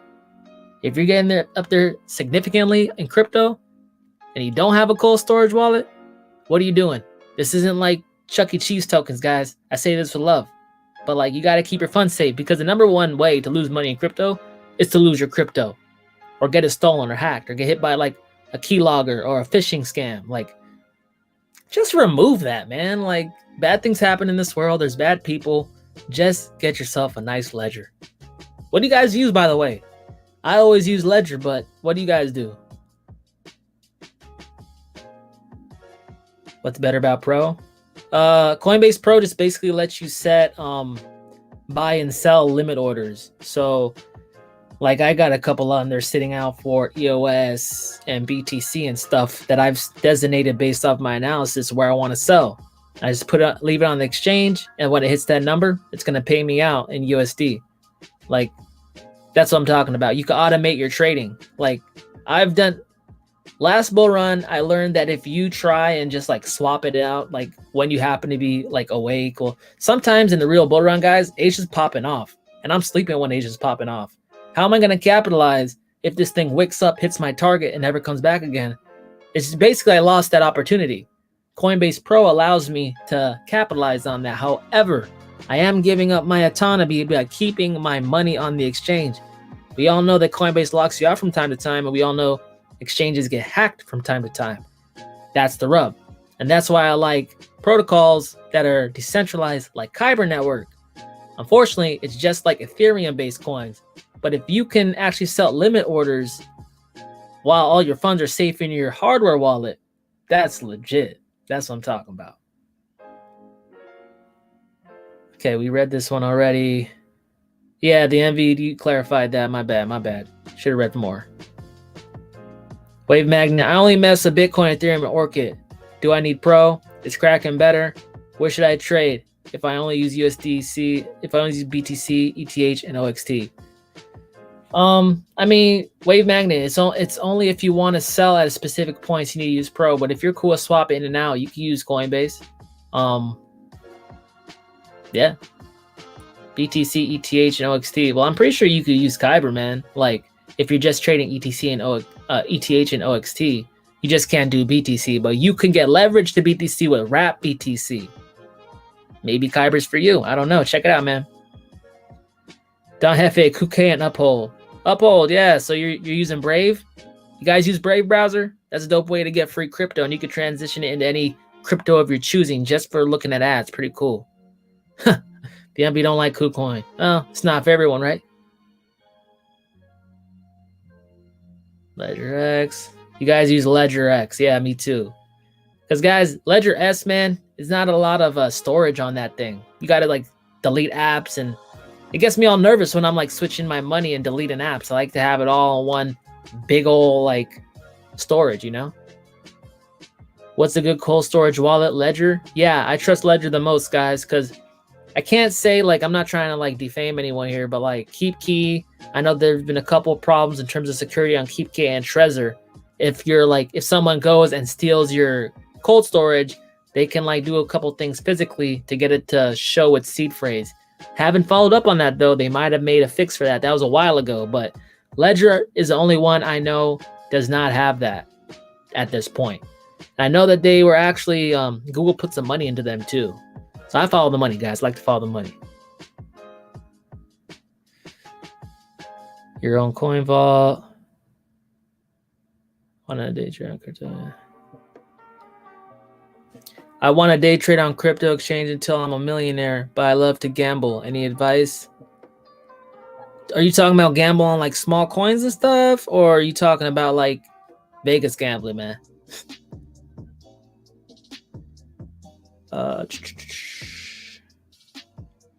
Yeah, don't day trade what you can't afford to lose. Yeah, guys. And you know, you need to, people who are new to like investing and trading, like there's a difference, man. People use it interchangeably, but no, like day trading is very intentional. And a lot of people train a lot and like do a lot of learning before they become profitable in it. You know, it has a very specific goal to make trades in a day and pull profit from those trades. Make trades in a day and pull profit from those trades. That's not really how I like to invest. I invest over a time frame of about like a couple months to like 9 months. Okay, that's just my niche though. I figured out that time frame pretty well, and it works for me. So my position, like when I pull positions, are a little bigger, you know, because I mean, I don't get them as frequently. But if you're willing to put in the time, make sure to do your research and record your profits so you know when you're losing or making money. Hey, man, always look into that. It's cool.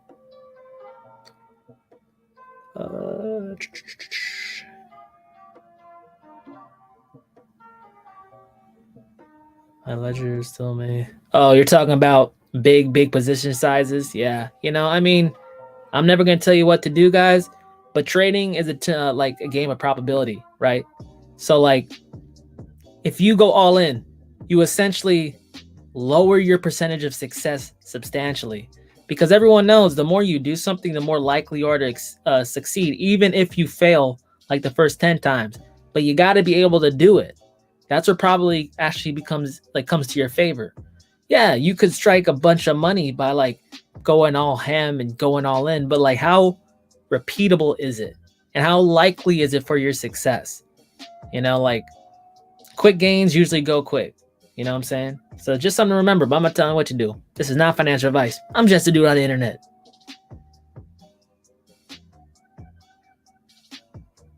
Rob, my ledger still makes me nervous using it. Scared I'll accidentally do something and mess up. Hey, that's always a problem, man. But like the blockchain hasn't failed me yet. Gotta say that.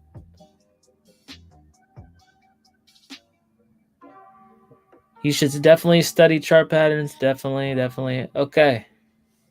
All right. Caught up on the comments, y'all. Let's go on to the next one. I only got a couple more articles here. How long have we been going?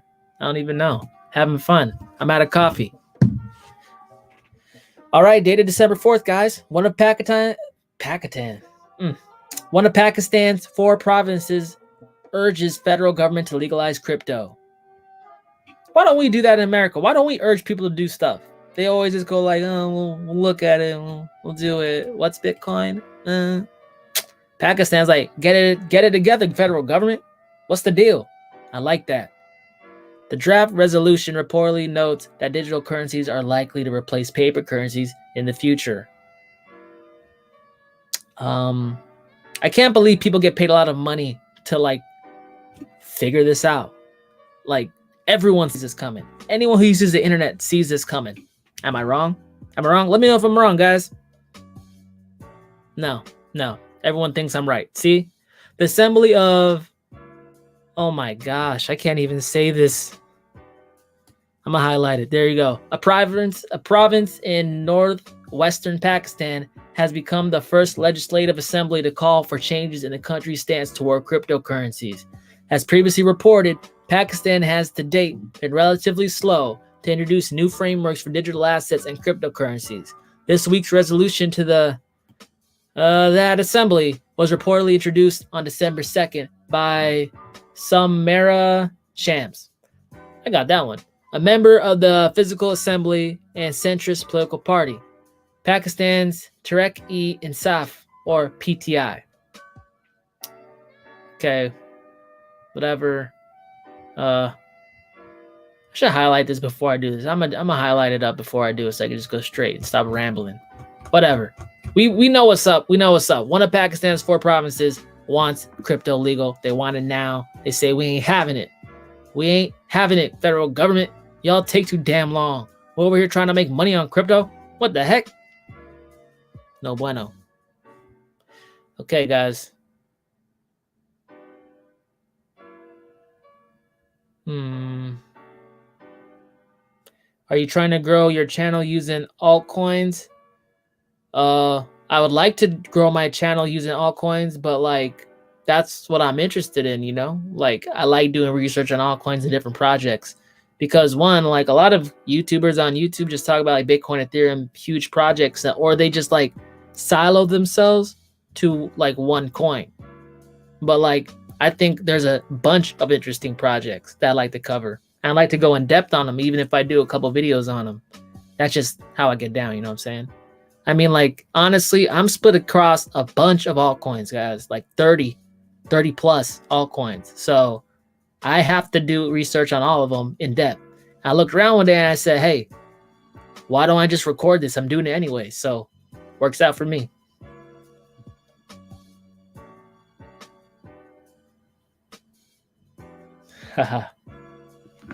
All right, guys. So anything on this one? Anything on this one? Let me know. If anything, I'll jump to our last video, our last article. Then I'll be ending the stream, guys. But thanks. How many people we got on here? 16. Wow, 16 people. I like it. The envied. Oh man, that's a lot of altcoins. I know. I'm all up in the altcoin forest, guys. I told you. Practice what I preach. All right, Huobi Global looks to become key player in Polkadot ecosystem. Huobi and Web3 Foundation are pouring resources into supporting projects on Polkadot. The two announcements from Huobi Global on Friday indicate that the cryptocurrency exchange is angling to become a key player in the growth of the Polkadot network. In a pair of blog posts, the Seychelles-based exchange announced a Polkadot sponsorship program, as well as $5 million Tether stablecoin fund from Huobi Innovation Lab to support developers, event organizers, content creators, ambassadors through the Polkadot ecosystem. The sponsorship allows individuals to recommend Polkadot projects for listing in the Polkadot ecological zone, a special asset listing section of the Huobi exchange. Sponsors are also reportedly granted an invite to Huobi's annual conference, as well as to other offline events. Okay, we don't gotta read any more into that one. Huobi is like slotting themselves into being integral in the Polkadot ecosystem. And it's interesting because Polkadot, I think a couple weeks ago, announced, and Eduardo Lima let me know about this one. They announced their, I guess, brand ambassador program. So it looks like Polkadot is starting to like expand out. Or was that Montreal? I don't even know. But Polkadot is starting to like get some buzz again. It got a lot of buzz early in the year, but it's starting to get some buzz again. And Huobi is a huge exchange. So that's interesting. They're going to obviously attract a lot of attention to Polkadot.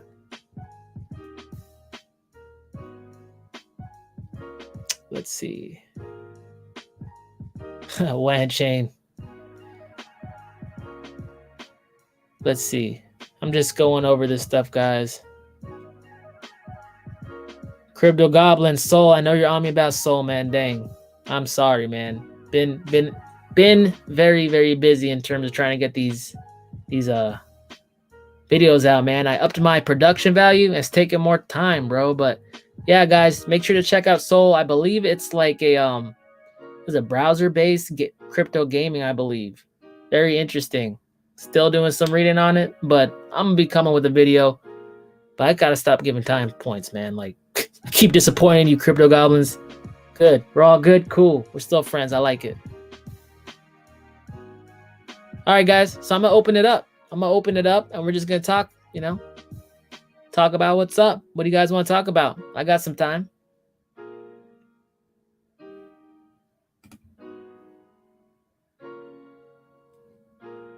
Hold up 1 second. I'm gonna do this.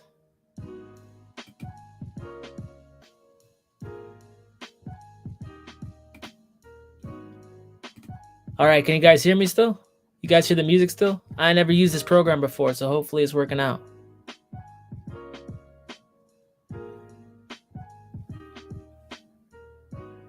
Okay, I think there's a lag. Okay, but guys, basically it's this. Crypto has a bunch of news, and I like to look at the like blockchain like section on Cointelegraph. There's another, I have the block membership as well. And that's how I like to stay on top of this. And if you follow my channel, I'm just trying to show you guys what I do, how I get like a macro feel on what's happening in terms of regulation, laws getting passed, what people are trying to do, tech companies trying to come into space. All of that's relevant, guys, because it's telling you the overall sentiment of crypto. So, if don't gotta wait for Sundays, man, and make sure to send me stuff if I miss it, because I don't have enough time or eyes to cover it all, because it's coming out of the woodwork. It's starting to come out of the woodwork, guys. So, Where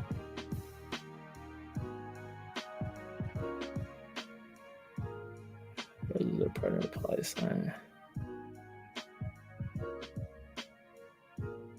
Ever looked into LTO network? I haven't. I can't say that I have. Oasis network. See, that's another one, guys. Like, pretty much the coins on my videos are the ones that I've like researched in depth. Because I do so much research in depth, it keeps me from seeing like a wide breadth of coins. I mean, I pretty much do this all day, every day, and I have suggestions all the time, but like there's thousands of coins, guys. So sorry about that. Leave in the comments though. I'll just collect like a big old list of crypto, and I'll try to like, you know, refine my format, guys, because I'm still learning how to do this YouTube thing. But we'll figure it out. Maybe I'll do like another another live stream like throughout the week or something, just to go over more briefly coins that I don't touch on, because it's a big effort to like do these videos with all these cuts and stuff. And I think that's what makes my channel different. At the same time, understanding I'm not meeting a need. So let me think about how I'm gonna touch everything without like, you know, going overboard with it. Let's see. I'm reading, guys. Give me a second. Wave Magnet. I like my crypto like I like my coffee, both at the same time. There you go. That's what it's for, guys. Bergwolf, what's your favorite project if someone's forcing you to choose? Bitcoin. Why do I say Bitcoin, guys? Because, I mean, it's like the digital gold, right? Yes, there's the projects that are gonna go higher up, but like if I could only choose one, and you're forcing me to, and I just wanted to set and forget it, Bitcoin. Do I think it's gonna have the highest ROI? No, but it is a reserve. It's being treated like a reserve, like commodity right now, not just by us, by like countries. We got like Brian Brooks, head of the comptroller of the currency, United States, talking about integrating Bitcoin into the financial system. I think that's the safest bet right now. If you're talking altcoin, don't make me do it, man. I mean Ethereum, right? That's also the safer, higher beater altcoin. Safeness. I'm going to recommend safeness. But as far as ROI is concerned, I love them equally, guys.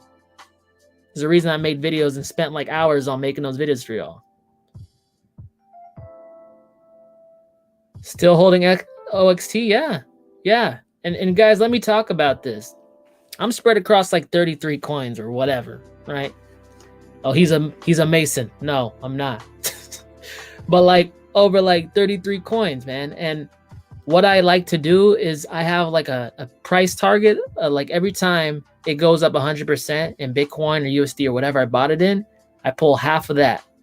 So I'm always in the move, but I'm never exhausting my bag. It's almost like it's unlimited.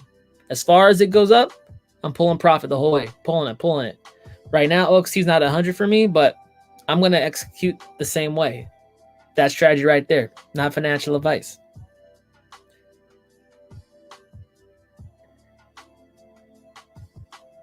Oh, thanks for subscribing, Macro Reports Hermes, Michael Rapports Herpes. that name gets me, man. Let's see. The Envy, thanks. I appreciate it. First live stream. Hopefully it's going okay, guys. Let's see. Crypto Goblins looks like let's see. I'm more into the in-depth analysis than quickie, like I'm shilling a project that paid me to do it, but not my bad if you get scammed BitBoy style. Oh, okay. we got a name drop, Crypto Goblins. I hear you though. Like, see, that's one of the things, and that's why I started a channel, guys. I'll open the kimono up a little bit more, right? Get to know me more. It's the reason I started my channel, man. In 2017, 2016, I like resorted to YouTube for like learning about this stuff, but they would mention a coin like once, never come back to it. I'm holding the bag. Maybe they're not. I don't know. Then we have like it's just surface value. It's so shallow, the coverage, you know? Like, at least if I give you one video on a coin, I want to dig pretty deep in so you're at least informed. If you're going to look at me like a crypto, I guess, resource, right? I should have some depth to me, right? It should be rewatchable, right? It should be entertaining, right? That's what I'm trying to marry here, and that's what I think's missing on YouTube and what I can offer it, you know? All right, guys, I'll go back and look at all these coins. Yeah, there's no way I can do entire videos on these, so I got to find a way to combine it. Maybe a live stream, like I said. Why would you sell OXT now? Yeah, guys, if you look at my last video, I suggest you do that. OXT looking hot, rising in the face of Bitcoin adversity. I like that.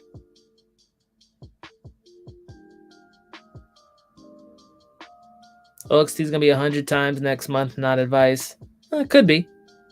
Usually things don't go up that high, that fast without coming down first, but anything's possible, right?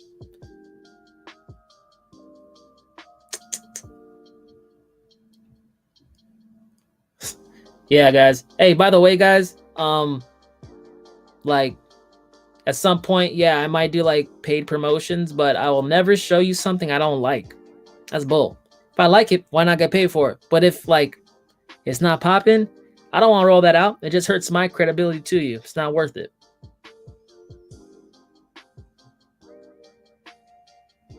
Get so many more followers before then he has to pay promotions. I don't know, man. I feel like there's a bunch of like crypto things out there that are willing to give money, or at least their token. I can't buy OXT because I'm stuck in SXP. Man, that sucks, right? Like when you get your capital in, you think it's gonna be a quick flip, and then it just tanks on you, and you're sitting on that sucker. Hey, tell you what, guys, I'm still sitting on coins from 2017. Am I proud of it? No. Does it happen? Happens to everybody, you know? Don't trip. As long as you do it responsibly, don't take too big financial risks, you could probably outlast that dip. And then eventually it becomes a profit. You forget about it. You start making it rain on people, pouring champagne on people. I love it.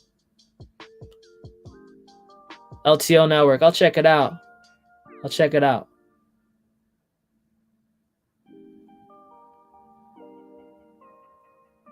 Yeah, you know, follower can have something to do with it. You know, personal greed definitely has something to do with it. But at the same time, though, you know, some of this is people's livelihood, right? I can't fault them for doing what they do on their channel. You know, we all have different financial situations, you know. But I understand where you're coming from for sure. Seriously, apartment. Sell your apartment to add more. Hey, Da Vinci J15 or whatever, he was gonna sell his house for more Bitcoin. You know, some people are hard in the paint. Sometimes it works out, but sometimes it doesn't, guys. Just saying. So any questions for me, guys? I'm gonna wrap this one up. But thanks for joining. 13 people still on. It's been a long stream. No? I'll just drink vodka for dinner soon. Hey, man, sometimes you gotta drink vodka, you know? Yeah, drink responsibly, guys. Drink responsibly. All right, guys. Well, thanks for joining in. Hopefully the live stream was popping. This is Crypto and Coffee, and I just like the vibe to be chilling. Some background music in the back, and just talking to you guys, get to know you more and go over some news like we were doing Starbucks if everything wasn't locked down in Southern California. But hey, it's all good. Thanks for joining, guys, and I'll talk to you guys later. Be on the lookout for my next videos. I'll be dropping them on the daily. Well, no, I'm going to try to do it like every other day because I'm getting all tired of stuff doing daily. So every other day, I'll record your suggestions for coins. I'll try to think of a format how we can go over technical analysis without doing a video every dang time because it's killing me, guys. It's killing me. But talk to you guys later. Peace.